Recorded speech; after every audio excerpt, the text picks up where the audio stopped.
এই যে একটা ল্যাপিং, এই যে ল্যাপিং দেখা যাচ্ছে না, এইখান থেকে শুরু করি এইখান পর্যন্ত দিছে।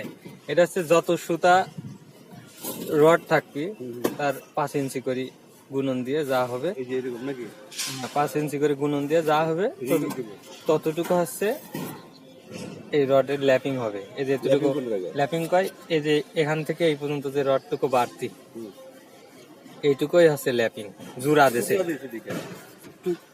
যদি ওই টুকরাটা না থাকতো তাহলে একটা দিয়ে এই পর্যন্ত আসতো, আর এই পর্যন্ত যদি আমাদের সিলাবের ঢালাই হতো তাহলে এই পর্যন্তই শেষ হয়ে যেত, কিন্তু ঢালাই তো হবে এই পর্যন্ত।